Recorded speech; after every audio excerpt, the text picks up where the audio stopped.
Shadow the Hedgehog is a loner. He doesn't have that many close friends and close relationships with people.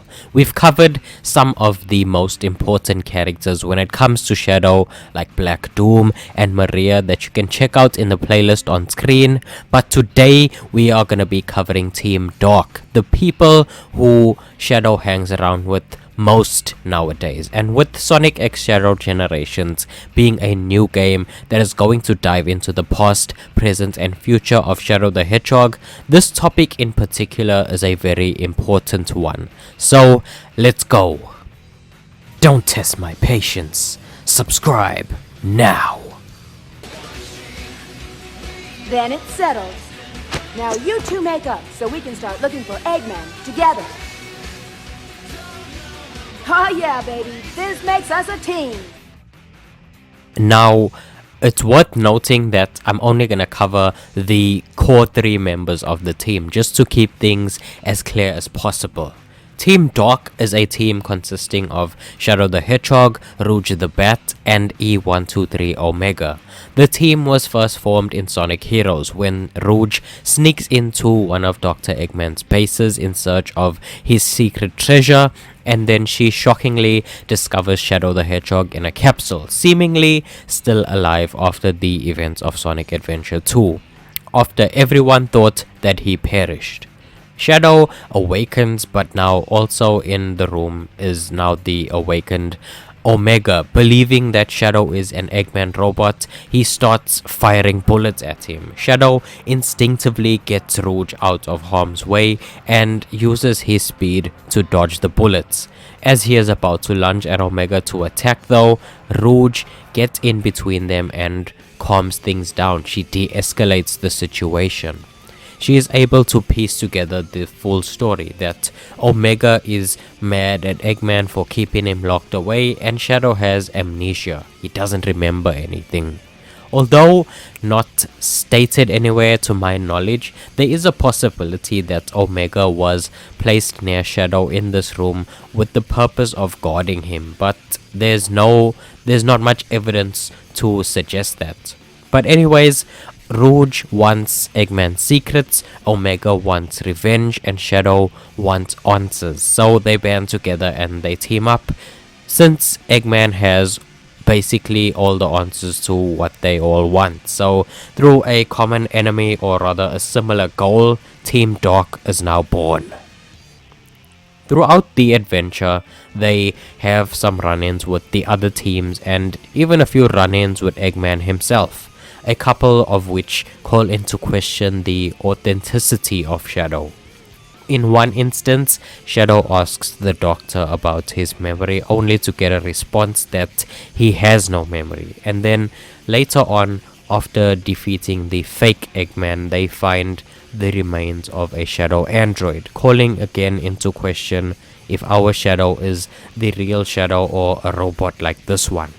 I've covered this saga in a separate video that you can check out in the top right corner of the screen though. I won't spoil it here. You can, see the answer for yourself in that video. But now, at the end of Team Dark's story mode, however, they defeat the Egg Emperor. Rouge says her goodbyes to Shadow and then sets off to find their secret treasure, only to stumble across a room full of Shadow androids. As Omega is preparing to destroy everything, he tells Rouge that the thing about cloning is that the original Shadow needs to be somewhere in order for it to work, so that somewhat reassures her. So whether or not our Shadow is real or not in this game is left ambiguous. In the last story, it's revealed that Metal Sonic has been posing as Eggman the entire time and orchestrated this entire thing as a way of acquiring more power in order to transform himself to defeat Sonic. Team Dark plays a role in this last story by holding off Metal Madness while Sonic and his friends are able to transform into their superpowered states. I did a whole video covering who Metal Madness and who Metal Overlord is. You can check that video out as well if you want to know more about it. In the Shadow the Hedgehog game, we unfortunately do not get shared screen time between all 3 members of Team Dark, which is a huge missed opportunity in my opinion. The best we get is missions with either Rouge or Omega, depending on what choices you make and what parts you take in the story. You either help Rouge with her government work or you aid Omega in taking down Eggman. You can play that game and check out my Shadow the Hedgehog video for more information about that. In Sonic 06, however, thankfully we get a lot more of Team Dark.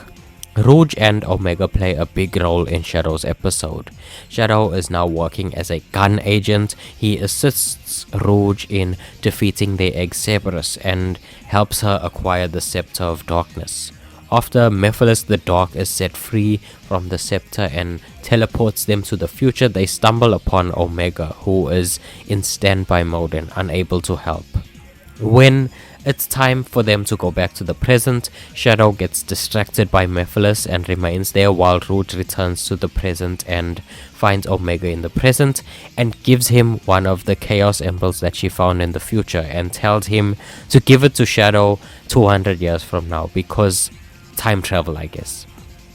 So, back in the future, Omega helps Shadow defeat Mephiles after Shadow learns that he was locked away in the future by humans who feared his power. We then later learn that it was Omega himself who played a role in the capture of Shadow, and the humans, they reprogrammed him, so they kind of forced him to do that. And after still refusing to join Mephiles and turn his back on humanity, Shadow keeps fighting Mephiles again and again with his friends and teammates by his side every step of the way. The final scene of Shadow's story mode being that he removes his inhibitor rings and plows through an army of Mephiles with his teammates by his side all along the way. We do get Team Dark in Sonic Free Riders, but they replaced Omega for some reason, so I'm not gonna cover that one. In Sonic Forces, Team Dark does play a significant role in the plot of that game. In episode Shadow, which takes place before the events of the main game, Rouge contacts Shadow and informs him of a suspicious Eggman base. Shadow heads on to meet up with Omega, who went ahead already, as Rouge keeps in radio contact. They eventually lose radio contact with Omega and Shadow finds Omega to be defeated by Infinite.